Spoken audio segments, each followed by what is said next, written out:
It's Open House Thursday. Welcome to the show. I am Moriah Afolabi Brown. As always, I have the ladies with me. YK in the building. Yo. How you doing? Good morning. I love the purple combo. Thank you. Oh, you're in purple too. Is this purple? Oh, yeah. Oh, okay. All right. So, it's not purple here. No, No, it's not. It's navy blue. How you doing, YK? I'm fine. Yesterday was 20 years that my mother passed. Oh, yeah, we saw the picture. She's so gorgeous. I saw the picture. 20 years. And wow. it's so strange that it doesn't really feel like 20 years. It doesn't feel like 20 years. And, you know, that's why they say life is so short. Yeah. Enjoy of it, what you can of it while you are alive, you know. Because she was only 60 when she died. That's the age I am now. Ooh. Wow. You know how that would feel. Yes, so I remember because I was 40. I had just turned 40. She was 20 years older than me.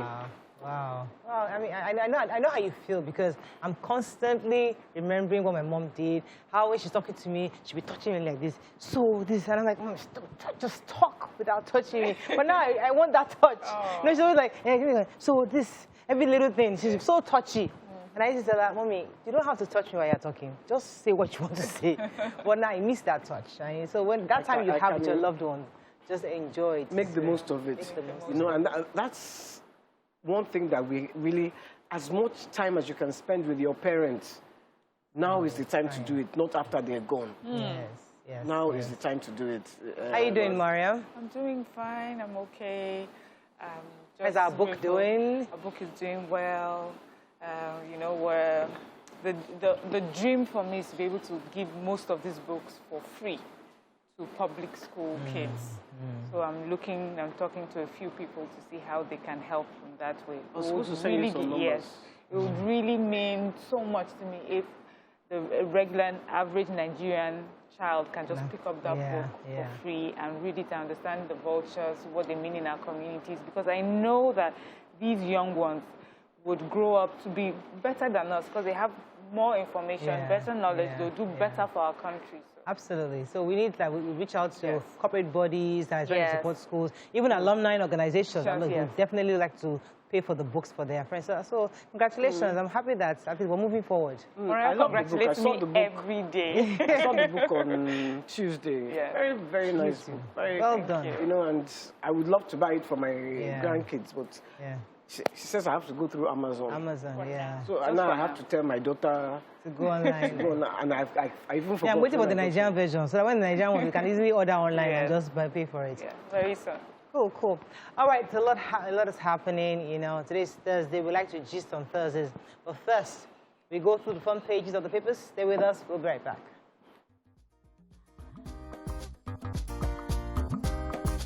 Stay tuned. Your View will be right back. Okay, we'll start with The Nation. Bandits kill 51, burn houses in attacks on communities. Federal government lifts Twitter ban with conditions. Equities gain 981 billion naira in 6 days. Hushpuppi, court reschedules hearing in suit against Abba Kyari's extradition. Ex-governor Alawa Kala found dead in his bathroom. Ikoyi building construction began before approval. Okay, which story we're starting with, Mariam? Yes, so the federal government has finally lifted the ban on Twitter, although with conditions, and it started operations yesterday again at midnight. I hear some people are already on it and ready to go. So, you know, I think we had talked about some of these conditions before. So there will be like a physical office, and they would pay tax, and also, you know, a few other things. They said that the Twitter has agreed to act with respectful acknowledgement of the Nigerian laws and national culture and history on which such legislation has been built, and work with the federal government and the broader industry to develop a code of conduct in line with global best practices applicable in almost all developed countries. So just a whole list of some of these conditions that, you know, I think it's really a step in the right direction to have that sort of arrangement. And so they said maybe by 2022 they will have like a physical office that they will build here in Nigeria. 2020 So, what? 2022. 2022, this the year? first Yeah. quarter of 2022. Okay. Yeah. I wanted to tell the story of Alao Akala. Okay. Akala. Okay. According to the Nation, and a source told the Nation that he arrived from Abuja on Tuesday, complained of a headache, of feeling like he had malaria, took a malaria drug and went to bed. He'd been to a party in Abuja on Saturday, and he got back from Abuja, complained of the headache, went to bed. Tuesday morning, they were waiting for him because his first wife's birthday was on. Was going to be Planning on for it Saturday. next week. Planning for it. And people were waiting for him downstairs. They found him dead in his bathroom at about 10 a.m. Yeah, really sad. Our hearts go out to the entire family. I mean, it's not easy losing, especially not just a father, but somebody who is quite influential and very prominent in the politics of the day. So our hearts go out to the entire family, and we hope that God will give them the fortitude to bear this loss. Sadly, bandits killed 51, burned houses in attacks on communities. This was quite sad. Happened. You have that story, but go ahead, please. Let me just wait till we get to punch.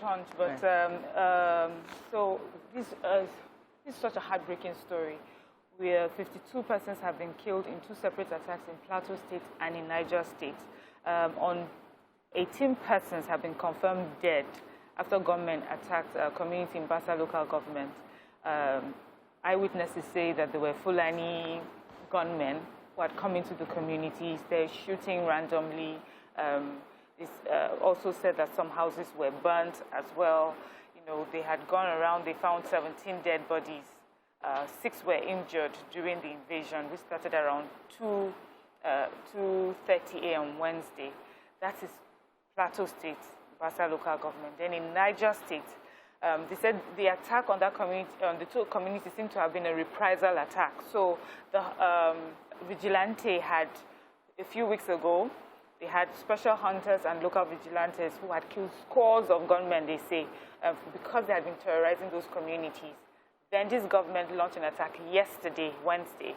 They went in and they just shot at different people. Everyone razed their huts and their houses, burnt their food barns. So, you know, they killed people, burnt their houses, and also destroyed whatever food it is that they had left.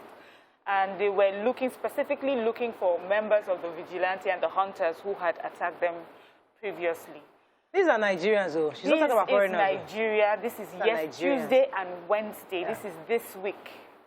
So, you know, and our president, let me add to that story. Our president said that he has ordered a sustained military onslaught against the bandits, gunmen, and terrorists across the country. Sources with the president, Senate president actually, also expressed worry over the rising insecurity. So, listen, the point is that we've heard this rhetoric over and over again. We are asking the military to take this a notch higher, but we're not seeing the results. My own is this. Government enter a community. They did not do it in 1 minute. Yeah. They did not do it in 5 minutes. At least they were there for 30 minutes. You mean no police, nobody, no soldier could come there and save those people? And I get very worried that we keep banding these figures, 21 people, 51 people, 18 people. These are human beings that are being killed. Not chicken and goat. Yeah. Human beings. Yeah. Have we become so insensitive? Yeah. Yeah. There was one of them was a baby, a 3-month-old baby. And it's quite sad because we've heard of these stories repeatedly over the years that you think that by now there'll be some kind of a security and reinforcement across consistently. Because now it now begs to the question of the military officers who are supposed to be protecting the people, are they compromised? Are they part of these bandits? Because they are the ones that are supposed to be protecting these people. And how do they have access to these people when this is a really porous, these are porous regions where these bandits always come to? So by now we shouldn't be talking about this anymore. Safe haven, you would find, I mean, in Plateau State, sometimes you would just always find military, you know, just everywhere. And you just, you know, the question, as you said, begs the question, they know where these people are stationed. Do they understand their itinerary, their schedules? Do they know where they are at different points in time that they are able to go to other communities? Take out this operation that they do for, sometimes they say for hours, and once they are done, they leave completely, no trace of them, and they go. And you know the sad thing is that every time we talk about this, we keep waiting for when we hear that they arrested these people and they're prosecuting them. Nothing. Okay, let's go on a quick break. We'll be right back to continue with the review. Stay with us, we'll be right back.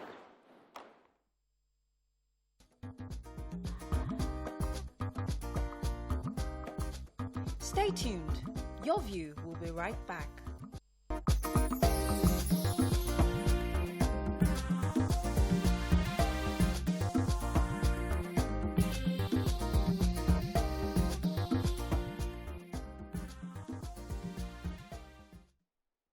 Thanks for staying with us. We're moving now to The Punch. Terrorists on rampage in Plateau, Niger, 52 killed, abduct hunters. Mariam took that story earlier. NDLEA raids Lekki drug joint, arrests D general. Others recovers tramadol and cannabis. Fayemi meets Tinubu over the 2023 presidency Ekiti governorship poll. Buhari lifts Twitter ban after the 222-day suspension. Zamfara communities panic over bandits' 1-week ultimatum for 35 million naira levy. Until now, 2 Borno local governments under Boko Haram firm control, Zulum tells senators. INEC's 20 million new voter target shaky as 2.4 million registered. Okay, which story? Mike, you want to start with the D general story? Yeah, the operatives of the NDLA on Wednesday arrested the general, Sunday, his name is Sunday Joshua. They had stormed his house at midnight. Apparently, they were chasing some people. They had gone to a joint, and the people ran towards his house.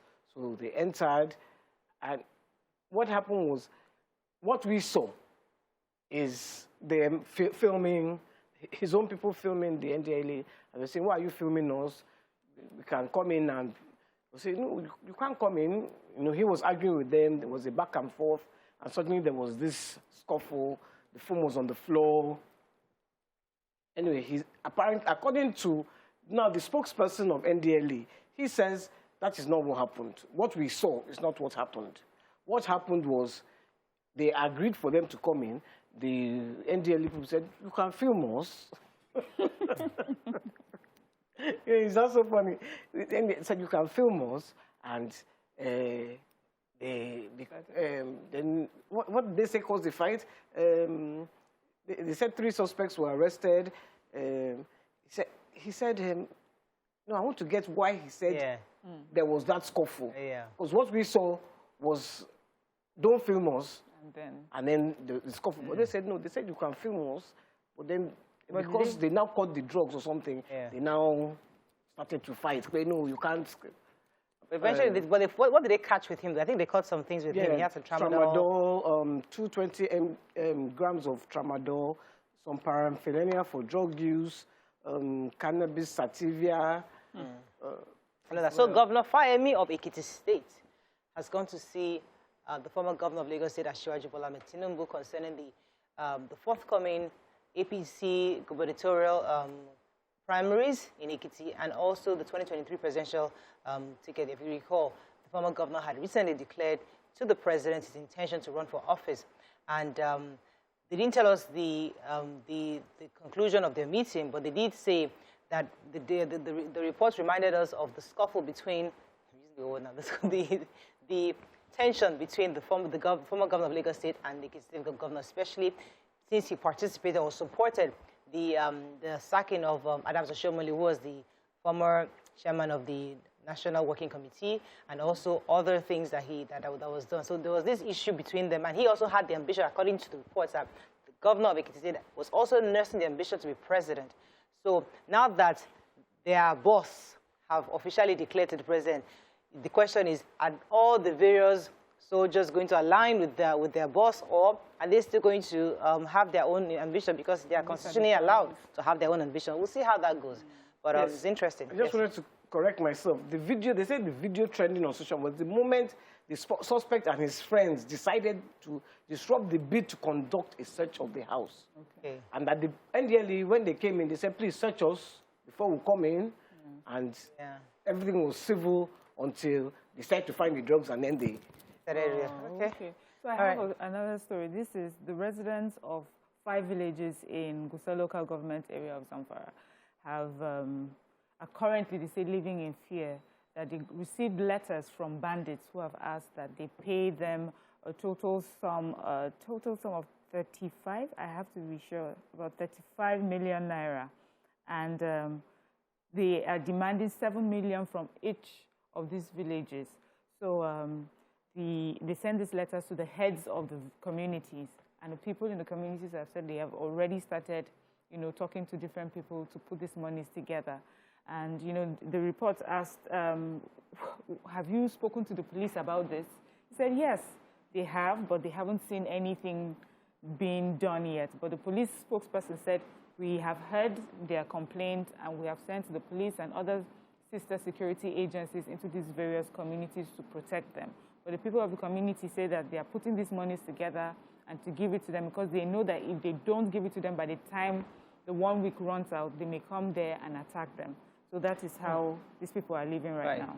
The governor of Borno was making some statements at the chambers of the council chambers of government house, briefing the Senate committee, and he was making some hard revelations that was really striking. He says that, of course, ISWAP has gotten they're gaining grounds within Borno, and said that we need to check them and chase them out while they are still in their early stages before they become stronger. According to him, they've been carrying out attacks in the southern and core northern part of Borno. ISWAP also, they have checkpoints, according to him, between Damboa and Biu. They are collecting taxes from residents and communities. And some days ago, according to his report, it says that he got good intelligence that they held a wedding for 300 fighters in Mandara Counties. And they rode over 300 motorcycles within Nigeria. Yeah. A country within a country. So this is quite painful, for a governor who is losing control of his entire territory to ISWAP. I think it's very telling because last week, the interview with the president said they had control, that after he became president, they regained control of all the local governments. Now the governor is coming out to say, no, 2 local governments are firmly under the control of Boko Haram. Yes. That is very telling. And also, very worrying. Quite worrying. He's also with the opinion that we should actually accept and absorb the repentant Boko Haram bandits. Because according to him, he was speaking against what Senator Ndume has been against, us accepting the repentant Boko Haram. But he's saying, listen, whether we like it or not, we have to welcome these repentance because some of them may be genuine and they actually lead us to the other strongholds that we don't have. So it's better we have them on our side than having them against us. So, these people have proven to lack integrity. You sit down with them, you talk about a peace accord or something, and they go back and just throw it all away. So these are not people that you can really trust. They get information from you. Go back and feed their own people. Yeah. You have to be very careful. Daily Sun, let's find a story. 2023 presidency. That's the hottest news of 2022. 2023 presidency. Pressure mounts on Osinbajo to join the race, according to the papers. Federal government lifts ban on Twitter. AFCON Air Peace chair splashes Super Eagles 10 million naira. COVID-19 FG pushes for debt relief. Lawan expresses concern over excessive borrowings, pushes for vigorous revenue drive. PDP accuses police of condoning gangsterism, intimidation in Ebonyi. Okay, which story? I was going to take the major headline. Okay. But let me see if I can. While you're looking for it, let me just give a feel-good story. So the chief executive of Air Peace, Allen Oyema, has gifted the Super Eagles 10 million naira for winning their first match against Egypt. And he has also promised them a further 50 million naira if, they carry the cup. So he was, that's $10,000 now. See how she's breaking it down. That's $5,000. Anyway, he was congratulating them and said that, football is a unifying and uniting force, that they have the hopes of over 350 different ethnic groups on their shoulders. So they should do it for Nigeria. So feel good. 10 million divided by 570. What is that? Then there's Okay, further 50 million coming. Okay, there's more 50 million coming. Yes. Oh, I didn't know that part. Okay, so anyway, it's still more as if it's money I have. Look at me complaining. You think that I have the money to give you?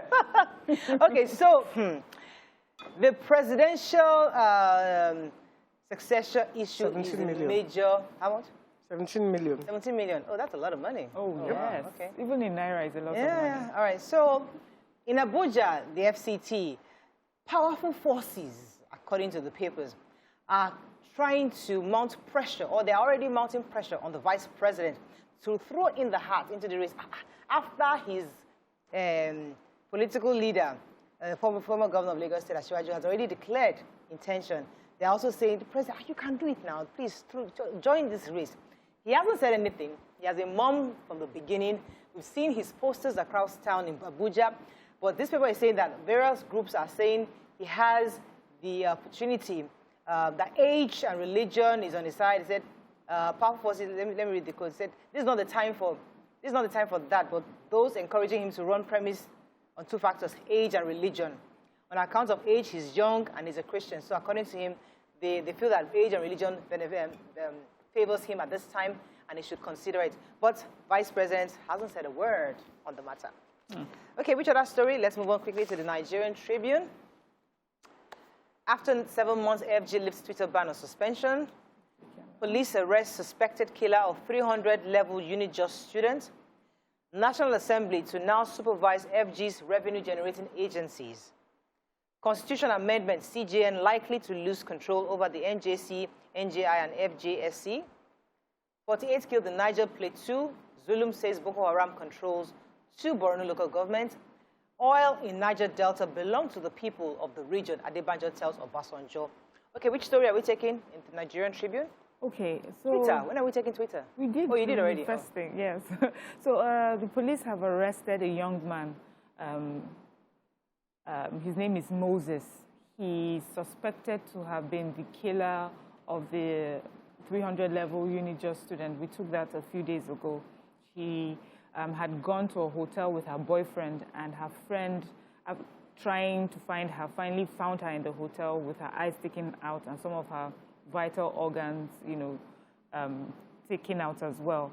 So this boy, his name is Moses, and the story is that when he lured her into this hotel, he drugged her, and that was how he was able to mutilate her body.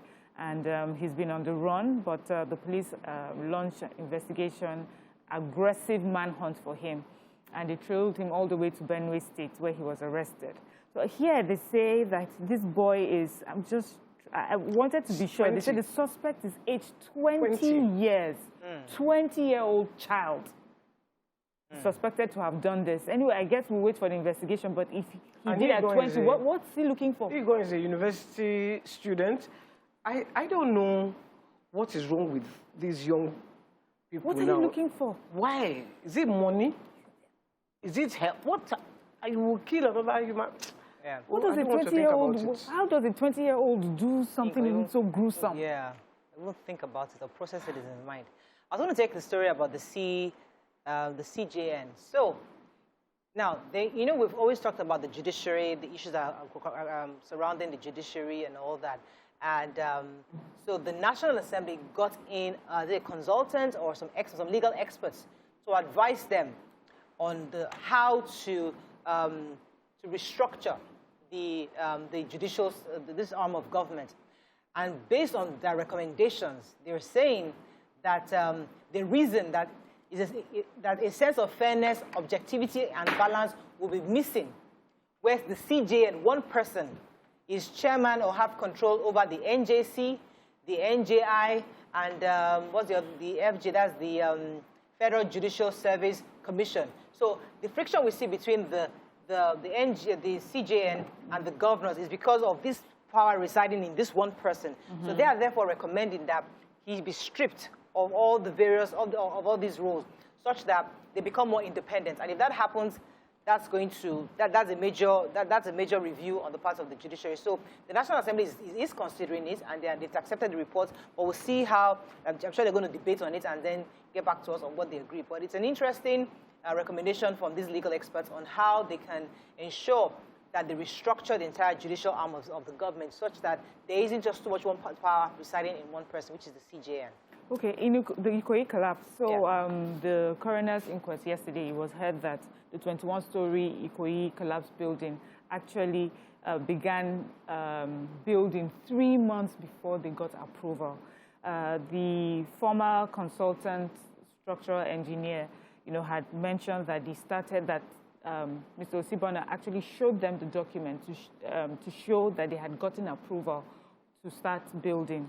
But Lagos State Building Control Agency, the spokesperson for it, said that that was wrong, that they had not given him approval, and it showed that he had started work on that building 3 months before he was given approval. So all these things, just shows us where things had gone wrong from the beginning. But can he carry out any building in Lagos State without any form of approval? It's our system, and we're all guilty. I beg.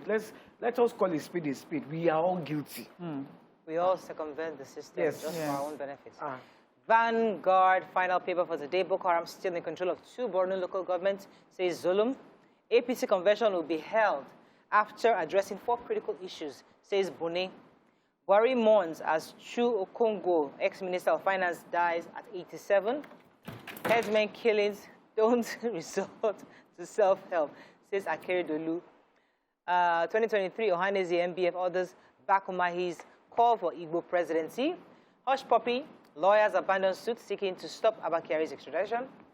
And FG lifts ban on Twitter. Okay, any story we've not taken so far from Vanguard? I wish I had read the Hushpuppi story. Yeah, I forgot to read you have the story now. Yes, nothing.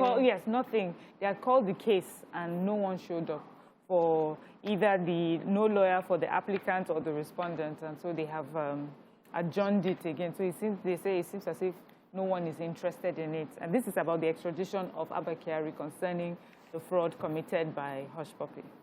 Okay, that's all we can take on Front Page Review. When we come back, it's Thursday, and we're gisting all the way. Stay with us. We'll be right back.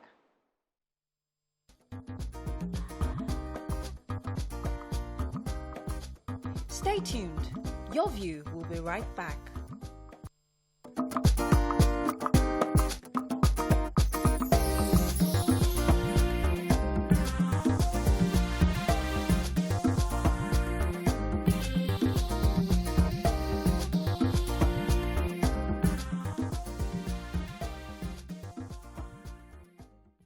Yeah, Twitter is back. We forgot. Yeah, we should be telling you guys to tweet.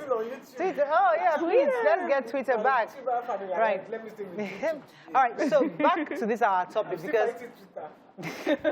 So back to this our topic because the issue is aside from the profession, I want us to move away from the issue of the profession, mechanic or lawyer. That's not even our focus. Our focus is losing respect for a man. So you met a guy, you fell in love with the guy, regardless of his role. And there's somewhere within that love, then it begins to diminish because you're losing respect for him. What does a man do? Or what makes a woman lose respect for her spouse? Because as you said, respect for a man is love. And that's crucial for every man, that don't just respect me. I don't need the flowers, I don't need the chocolate, I don't need the gifts. I just need you to respect me. That's love. So what is that thing that makes a woman lose respect for a man? For me, whether if my man has money or not, if he's a hard worker,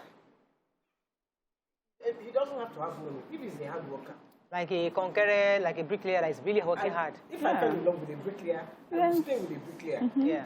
That's who I fell in love with. But a lazy man who he wakes up in the morning, it's all the gossip magazines of Nigeria that you read. I will be working. No. You see that man? I can't respect him. I will just, I catch him, he's always gossiping with women. You know, women, we are gossips. Except me. That men Let me take Yakub's call. Good morning, Yakub. Are you there? Hello, Yakub. Are you there? Yeah, I'm there. Can you hear me? You're live. Go ahead, please. Yeah, good morning, Miriam, and then Sister Yeni. Good morning. Good morning. I like this topic. First and foremost, the question is that what was initial agreement between the mechanic and the woman in question. When the man started sending her to university and all that, now that he has acquired the knowledge, and then he now saw herself not matched with the mechanic, quote and unquote. And then, does it mean that she was preferring that maybe the mechanic is not an educated person, or the mechanic cannot be able to cater for his need or something? I don't know. If it is by education, I don't think the mechanic is an illiterate person. Because it is an illiterate person, because the mechanic has a knowledge to make a car work if your car does not move. Because a lawyer cannot make the car work, because everybody has a knowledge based on what you know. That is number one. Let me use my brother as a case study, as an example here. I have an elder brother. He is a mechanic. Morayo, as today, this morning, if my brother speaks somewhere with the mechanic that is doing, a lot of resources he has in his disposal, some of the lawyers cannot board with him. I can tell you that. Because he is a mechanic, and then he used his knowledge very well. Even I have another brother that went to University of Uyo, and then he's studying engineering, and then they want to employ him at Dangote. Do you know what he did? When they interview him, he was not be able to meet up interview, and then he come back to my brother that is a local mechanic to come and study for 6 months before he. So what Yaku has told us, don't judge a book by its cover. Yeah. So this woman obviously has judged the mechanic, because the mechanic, he's a no good, he can't move us forward. But you're only limited by what you see today. And I think you're just being clever.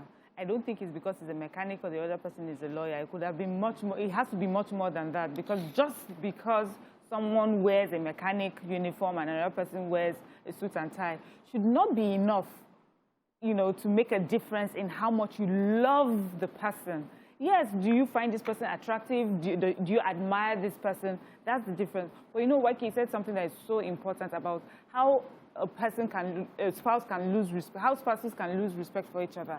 And for me, I think the hardest person to respect is a husband that is lazy, a husband that would not get up and do anything. And I'm not talking of a poor husband, not that he does not have money. I'm talking of a man that you would see would get up in the morning and want to do his best for his family. We hear of some women who would say their husbands don't get up and do anything. And I'm sure even husbands lose respect for women who don't get up to do anything. Like, they leave you on the couch in the morning, they come back in the evening, you're still on the couch. It makes the person question, and then the person now goes to the office and sees the secretary that has been there since 6 a.m., looking smart, and goes back home, and madam is still watching TV on the couch. That can, that can make you and lose also, respect for the even person. rich kids, your father has made all the money. You're not working. So you meet a girl, and you have a nice car, you have a nice flat, you have a help, you have this. You're doing absolutely nothing. So that in itself, your girlfriend, even though she's happy that you have some money to spend, she'll still lose respect for you because you're not productive. Yes. You're not doing anything. So I think productivity gives the man that sense of, should give a man the sense of confidence. And if you're not doing something, no matter how small it is, you should do something. I think that's what this conversation is leading us to. And if you remember, there used to be a time when they would say when men lose their jobs, they wouldn't say anything to the wives. They'll get up in the morning, dress up, and go out and pretend that they're going to work and come back. That it's better for her to think that he's getting up to do something than to sit at home. Although now they'll tell modern guys don't send you. They'll be doing this Instagram with you back to back. Yeah, don't you hate this? Go ahead, Waiki. No, I was just going to say, like this woman, this particular woman, she has used the man. The man is a productive man. He's going out. He's going to. He's repairing cars. He works. Let's not look at his job. If he's a carpenter, he's a plumber. Some of them do very well. Some, and at least they're hardworking. So it's not. She feels that he's not in her own class anymore. Her own educational. Day for this. That kind of thing. But that already. So she's Ojo Orolari, an Ojo Orolari person. He should forget about her move, and then the next person that he educates, he should think about it twice before he educates another one that will do the same thing to him. But an unproductive man is a man that I personally I can't stand. I think we've all agreed on that this morning. Men should be productive. So, a gossip. Man that sits down and gists with girls. Even men. Yeah, I don't be gossip. No, men gist. Ah, see that baby, Keniko. They gist. When I will gist, I'll tell you that, do you know that Keniko is a homosexual? Yeah, we look at the man like this. You don't have what to do. Yeah, let me take a view. Our first tweet. Woo! The first tweet. I don't know if I've missed Twitter. I don't know if I've missed Twitter because you know they can be quite vicious. But here it is. That Val boy says, "Are you people partial because you're all female? Because this mechanic actually sent her to school to become that accountant. Like they must have agreed to get married before he sent her to school. That gender is bad, though." So Twitter is back. All right. Let me take Chesson. Are you there, Chesson? Yes, I'm here. You're live. Go ahead, please. Yeah. Good morning. Morning. Please, I have two things to say. Number one, can you do me a favor? Invite Asiwaju Ahmed Tinubu for your program one day. Let him just come and say hi to us. I happen to be one of his die-hard fans.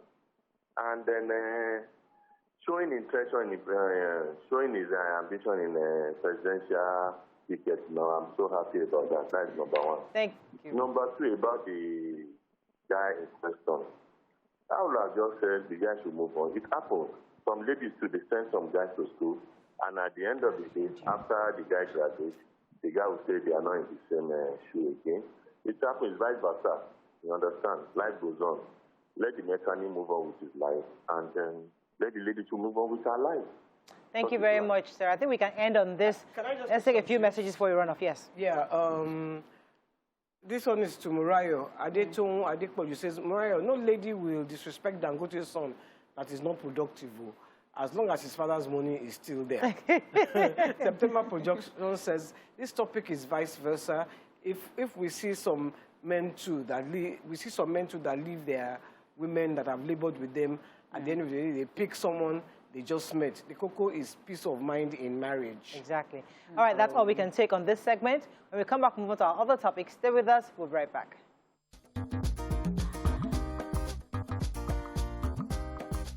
Stay tuned. Your View will be right back. Thanks for staying with us. So we've all been talking about how can we eat what we grow, how can we produce locally and expand and grow and increase our economy. Well, Nigerians have been, although we say this on one side of the mouth, we still buy and eat and wear foreign clothes. So we got a story from Africa Facts Zone on Twitter saying that Kenyans were boycotting a very popular foreign fast food chain. And they had, because this fast food company admitted that they ran out of potatoes. And because they ran out of potatoes, they began to import potatoes from Egypt and South Africa. Because according to them, local Kenyan potatoes were substandard. Now, the Kenyans said they should import their customers from the same South Africa and Egypt. But this tweet, as simple as it sounds, is a note of message to Nigerians. Do we even have the same I would say, to actually boycott? Do we have the same drive? Or are we so immersed in foreign content, foreign products, that it's difficult for us to completely boycott? So the question today is, what can Nigerians begin to boycott? If we want to toe this line of the Kenyans, they're only doing it for one fast food. But Nigeria is one of the largest economies in Africa. And if the people, 200 million people say, you know what, we're not taking all these foreign things, we're going to just take local, maybe something might happen to the economy. So what are those things? I mean, for example, I like to see people boycott all these Ashwebi clothes, not the Ankaras, those lace that they bring in from Austria. The Ankaras are foreign as well. Yeah, the Ankaras are foreign, I know, but that one is still affordable. But those 30,000, 100,000, those expensive, they should even boycott that. We do all our parties, all our weddings, no more foreign laces, clothes? Because the truth is that we need to look within. What do you think, Mariam? Okay, so I would like to look at it a bit differently. That using this story, it says that the reason that food chain was not using the local potatoes were because they were substandard.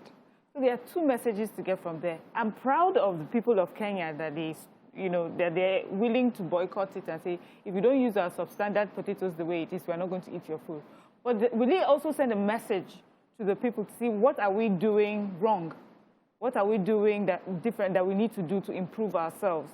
And the reason I bring that up is because we've had this conversation when we're talking about rice and closing down the border, and people are like, no, we prefer foreign rice, and the reason is because there's no stone in foreign rice, there's no smell and different things, the color and everything. And it was either we take this foreign rice, or when you stop the foreign rice, then we have to only do with what we're producing here in Nigeria. But what also happened to the Nigerian manufacturers is that they try to do their rice better. Now you buy your local rice, you hardly find any stone in it. It's well processed, it looks nice, the packaging is good. So sometimes when things happen like this, it just helps you to do better. But like for what I'll boycott right now, I'm not sure. Maybe drinks.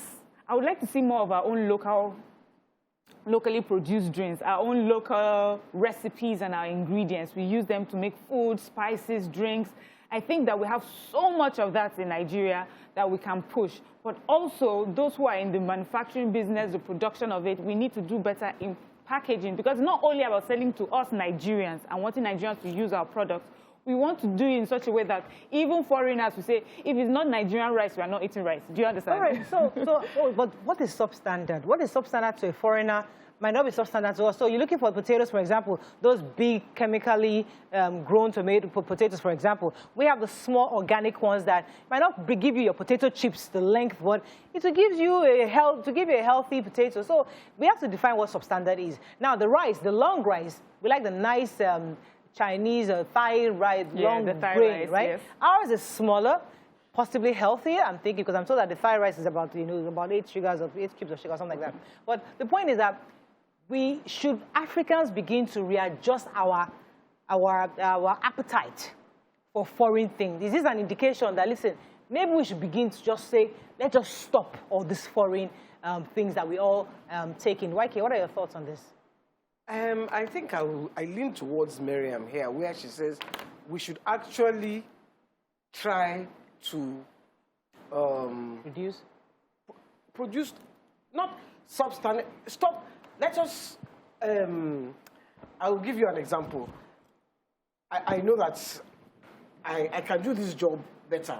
I'm a plumber, and I can do this job.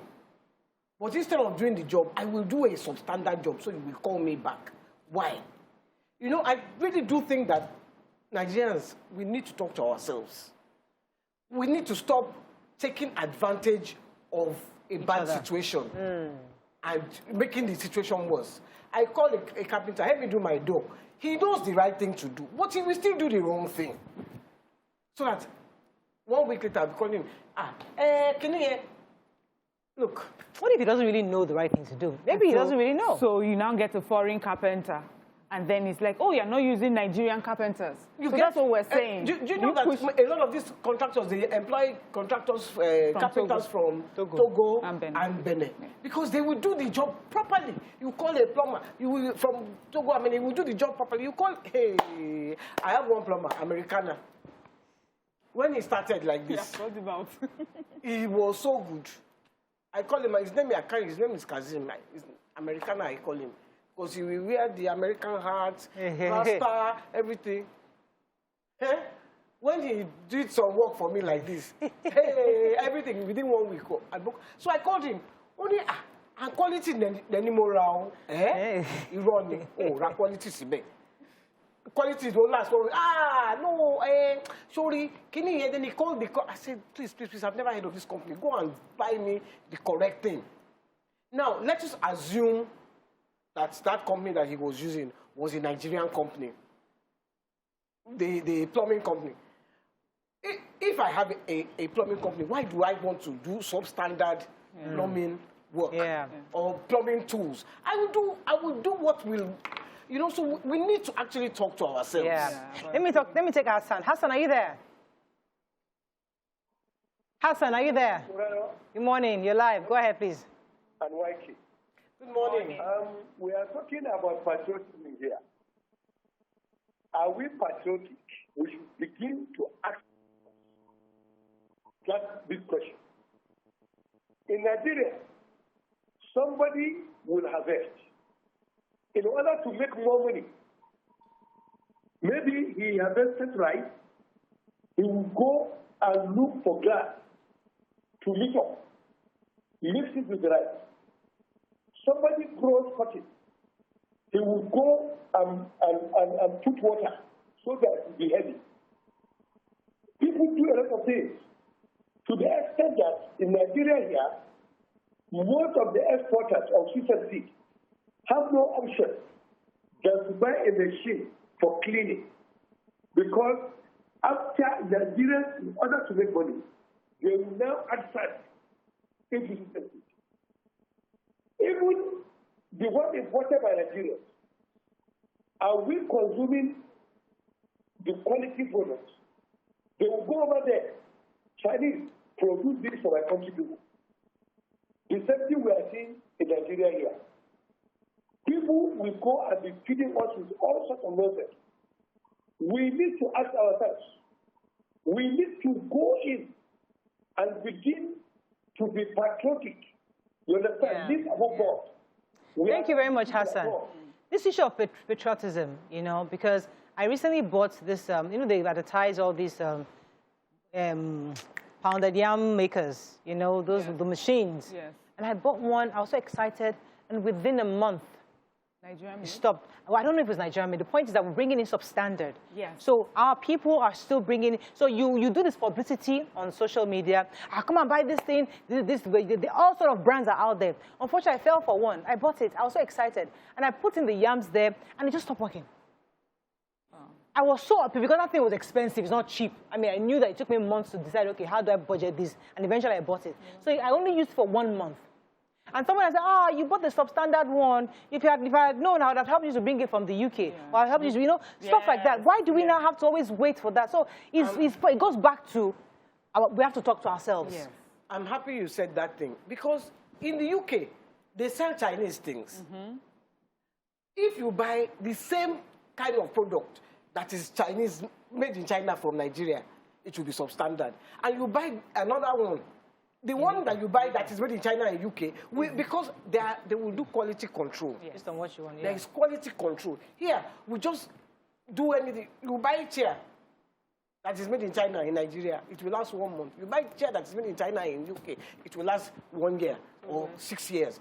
What I'm trying to say is, I'm happy. Let's talk to ourselves. Let's even use this platform to say, okay, Nigerians, every day we are fighting government. Where do we? If we get there, are we going to do anything better? Any different?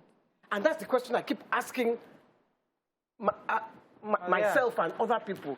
But you sit down, you criticize government, and when it comes to your turn, in your daily life,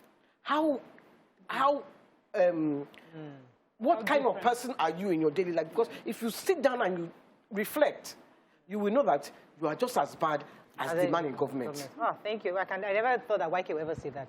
Let me take this call from Bright. You are not No, as in that she admits that we too, we have a fault in this. Bright, are you there? Go ahead, please. Yes, I'm here. Good morning. Morning, you're live. Go ahead. Yeah, how's your family? Very well. Yes. Listen, I think, let me say this from the beginning. I think our customer service relation in Nigeria is zero. And it's not based on plumbing alone. It's not on mechanic alone. In every aspect of our lives. I'll give you an example. I bought something from a company, it's a very popular one, and they took my money, and after 4 days, they called me and said that the product is no more. And it takes them 40 days to give me back my money. And I bought the same type of product in China, and I had issues with the product. It takes them 2 days to refund my money. Now, You go back, you go down to the bank. There is something that goes on now in our bank. You transfer money from your own account to your 2 accounts in one bank. You transfer money, they charge you. They take charges from it. Yes. People transfer money to you. Imagine you have less and somebody transfers 10,000 to you. They deduct that money. And you ask yourself, they have charged that person and they are charging you. Now, let's go to the production of things. You want to eat rice. I tell you, and this is one thing that's so fundamental. It's costing us a lot, and why a lot of businesses don't want to come to Nigeria, because we compromise standards. We compromise standards in food. We compromise standards in customer services. We compromise standards in banking. We compromise standards in housing. We compromise standards in every doctor. I had a doctor in South Africa. I have one in Nigeria. I was having chest pain. It takes me 2 weeks to be able to see a doctor. Haven't seen the doctor.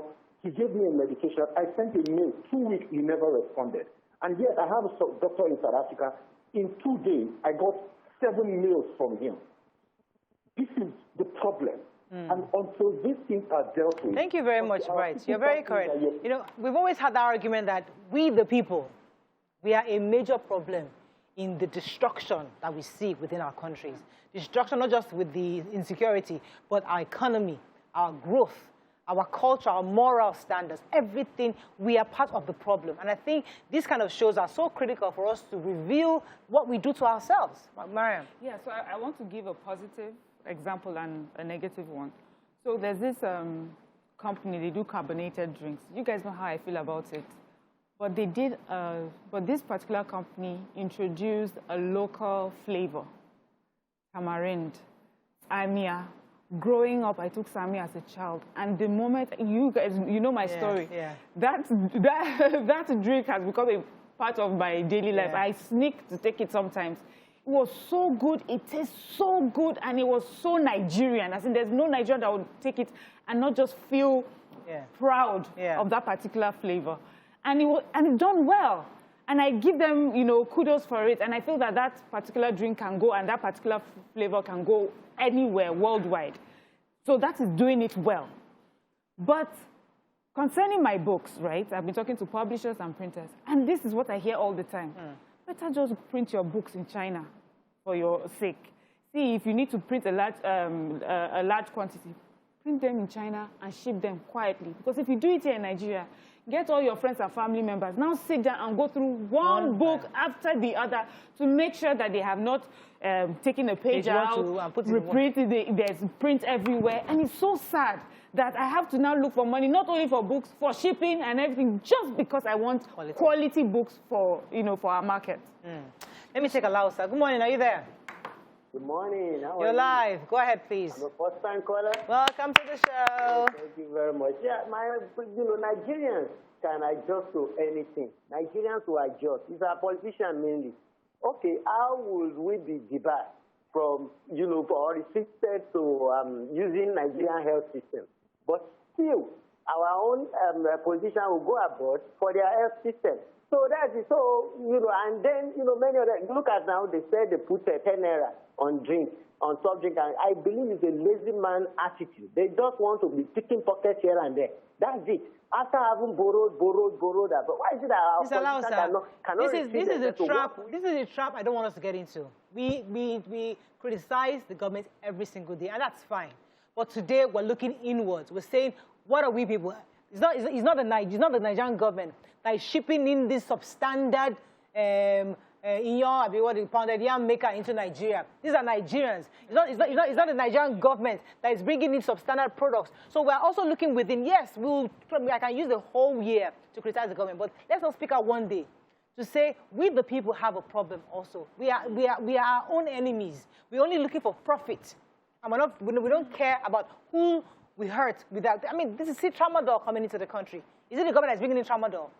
Ship loads of tramadols into this country. It's us. I just want to say something. While we are talking to ourselves, you see, because I have a bad orientation, when I get to government, I will do everything and worse that the government is doing. Exactly. That's why I'm saying we need to start from here. Because you give me a contract now. Government, you, a senator, a government official, a civil servant, you give me a contract. You will expect me, the contract maybe is 30 naira. Inside that 30 naira, I have to give you 15. So that means whatever I'm going to produce is going to be substandard. Because I want a profit. So the contract that probably cost 25 naira to do, to complete, I will now give you 15. So I have 15 left. And I want a profit. So I will keep 10 naira and use 5 naira to do the contract. So from there, substandard. So me, I'm part and parcel of the problem. You, government official, you are part and parcel of the problem. So we are all to blame. Every single government and non-government people. So going back to this issue of seeing what Kenya did. Kenya is saying we're going to boycott. How come Nigerians have never come up with this idea of boycotting? I think we tried to do it sometime. I can't remember what it was. But we have not really successfully, because this fast food line in Kenya actually offered an official apology to the people of Kenya because they knew that they were going to go ahead with this. And if they boycott them, they will lose business.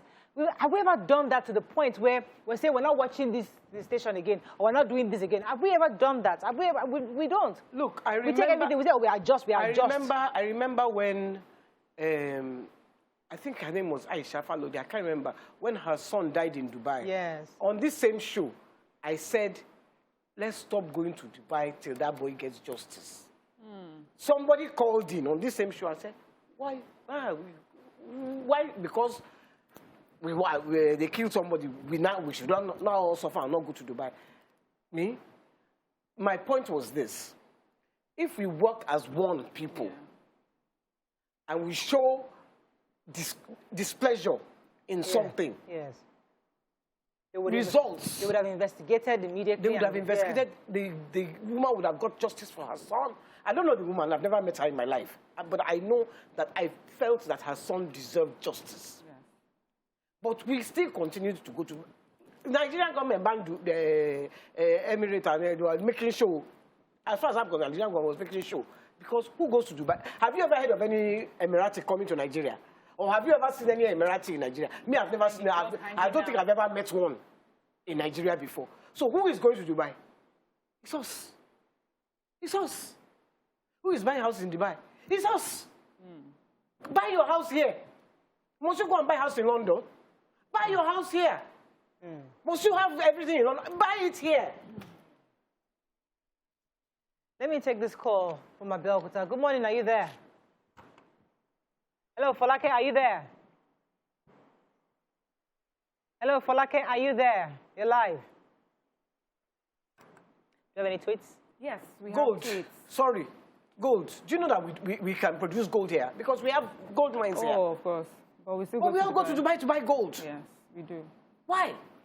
Why can't we start to that market and make the economy? You see, those kind of things. Mike, we don't even have to go that far. There are smaller things we can begin to do. Buy just strawberries. I've been saying just apples. Yeah. I've been saying when I used to say bacon, I use that as the simplest thing. You go to the freezers in the grocery stores. A lot of the things there are foreign. They are frozen. I buy only the locally produced chicken and sausages. But there are lots of other things that are foreign that are imported, and we keep buying these things. So we don't need to go as far as gold. The ones that are there every day. Let us start with the local production, the local So this is where we have to call ourselves. This is where again. we talk about substandard again. Yeah, exactly. I will eat the substandard, right? Okay. I will take the No, you will not. I will take the you will not feed your now. children substandard. Let me tell you why you will not do that and why you are not doing that. Because see, the ones that are bringing it in, they understand preservation, they understand so many things, to the point that now they are feeding us things that is not even good for our body. We want things that we can get things from here, locally from us, organic, fresh. But we have refused to put in the technology in place that will make sure that we can keep these things, to have a longer shelf life. Open up the market so that people on the farms are sending their products to supermarkets across Nigeria and even abroad. We have the story of Nigerian yams that stayed at the port. with a minister in charge of making sure that this thing was going abroad. They removed that minister now. Yes, and those yams got bad at the port. And there was no yam in Nigeria to buy. There's one of where Nigerians have fault. The second, which is the system. But who is running the system? Nigerians like ourselves. We put profit above what is really right. If you're here, a small-time importer or exporter trying to do your business, and you are not willing to pay some amount of money to push your product in front, those are the things that make it so... Let me respond to the issue that I would not take substandard. I don't want to say this company is substandard. But I mean, right now, all my cars are breaking. I mean, I'm always having car issue right now. All my cars are breaking down, and I'm constantly having to call the mechanic. And there's a serious problem. So I'm telling myself, I need a car. Now, the first option that comes to my mind is the Nigerian made innocent. Automatically, I want to buy it. But I've called everybody. Don't buy it. Oh, no, buy this brand. Buy that brand. I'm like, why? They gave me reasons. Oh, they're having issues with this. I would rather grow with them through these issues. If my car if innocent car breaks down today, I'll take it to the innocent store. Fix it. I'd rather go through this pain with them until they refine it to the point that Innocent is now an exportable brand. But I don't want to be part of those buying Toyota, the Lexus, and I want to be part of the Nigerian economy. So it's a major, so substandard means that it doesn't mean that it's bad for you. The rice that you're talking about is after you pick your rice. If it's the stone, you remove the stone. But the point is that it's not that it's bad for you, it's just that it's taking longer time for you to use it. So the same, we are not quite well about innocent. Substandard is not necessarily that that you're going through a birthing process or a teething process with a company. We're talking of people who have shown over time that they cannot do their work following, just the standard, international standards, international best practices. So yes, like an innocent, we're all very proud that we have a company like that. And yes, we're seeing them grow. And you're talking of a company that you trust, that will listen to you. Customer service is important. After-sales service is there. And you understand that this is a company in progress working. But we have companies that you started with them, they are doing well. And this happened with most Nigerian companies. They're doing so well. Their first few products are so good. After a few years, they get comfortable. They're giving you substandard, and there's no one that you can talk to. Someone mentioned customer service, and that is so true. Have you ever picked up a good that you bought here in Nigeria? Within Nigeria, you call them back to say, oh, you have a... They don't want to hear, they don't care. Meanwhile, you buy things from abroad, they have warranty certificates, just plenty. 3 years, 5 years, and every time you have a problem, you can call someone up, send a message, and quickly they'll respond to you. But in Nigeria, just the person down the street from your house, you buy something that is not working, you go back, they say, hey, what do you want me to do? You know? Just generator. You dare not. That one is a principality. Generator matters. Eh? In the last 1 month, my generator has been down. My husband has refused to buy a new generator. So in this heat, you have to manage it. You have to manage it because they will keep calling the mechanics. And in fairness to my husband, he has spent so much. Yes. Exactly. He loves to buy a new generator. So he just, I am not buying another generator at all. And that was it. So in the heat, we'll be blowing ourselves in this heat. Guess what? Murayo is on that thing that they do in NEPA. Special metering. I have a meter. Okay, the premium meter. I'm not premium. You are boasting here that you have NEPA all the time. No, very soon you don't even need generator. No. Upon the premium that they are paying, they are still taking their light and still giving them big bill. Okay, I've not had electricity in about 2 weeks. It comes for like oh, is that not 30 minutes? Is that not NEPA there? That's my life. They brought a bill. We over Christmas we did not have lights at Shrine. They brought a bill of 700,000. Nobody to ask them question. Even the ones that I know, if I call them, they don't pick my phone. They don't pick my call. Customer service. Bad customer service. Is it are they Disco or whoever what they are? Even my girlfriend. We were talking about insurance companies just a few days ago, where we're talking. We know what happened with Nima. Yes. So we're talking about insurance companies, and we heard so many stories. Oh, they would not pay you what you're meant to be paid. They wouldn't give. They will tell you they can't afford it, even though you've taken you've been making your payments regularly. And this is a Nigerian thing, because abroad, so what will happen is that a Nigerian will say, then I'm not giving my money to these people, because when I need them, they will not show up for me. So that's the same story with the taxes and everything. When it's abroad, you hear all they have to do is call the company, they come, they access it, and your money is gone. But your Nigerian insurance company that have been collecting your money over time, they can't do that for you. Yeah. This person, someone here was saying that, I know the Oga. Why do I have to wait to call an Oga? To know the Oga. Yes, when they were collecting my money, they were not calling an Oga to collect my money, but now I have to know somebody who knows somebody who is influential to make sure that they do what they are meant to be done. What they are meant to do. The I wanted to enter, and all of us were standing outside. Thank God I knew the Oga. We're standing outside, though. Like almost like 30 or 40 of us waiting outside for them to open the door. And they locked the front door for some reason. They were doing some kind of renovation. So they wanted... Now, the Oga had no idea that his customers were standing outside. We just stayed outside. So me, that he was... I now called him. I said, we are about 40 here waiting. Hey, are you serious? He came downstairs himself to come and open the door. He was shocked. So it goes back to that layer of the same thing that happened with the training. How are we training our staff to have good customer service? All the security guard needed to do, they've locked the front door. Guys, please come in through here. Use your initiative. No, it is what they told me to do. They said I should just stand here by the door. They didn't ask me to allow extra. Yeah, so we never use our initiative. And that power show. Yes. So it's an initiative issue also. And I think, in fact, we need a whole new show on initiative. Because a lot of Nigerians don't like to take initiative. They said, go right, go left. Is that go right, go left? Morayo, it's not only initiative. It is because it is not my own personal business. Yeah. So I don't care if your own business goes. Okay, look. We have tweets. I know we have to go, but I must say this one. There is this bank, first foremost bank in Nigeria. I wanted to open an account. I have an account there. I'm still trying to open the account. I have to go. We can't take anything. New bank. I open it in 5 minutes on the phone. We have to go. Have a lovely. We have to do this thing. We have to do it again, and I must do it. We need to do it again. We'll see you tomorrow. YK. Bye for now. We have to do this. A good topic. I think we should.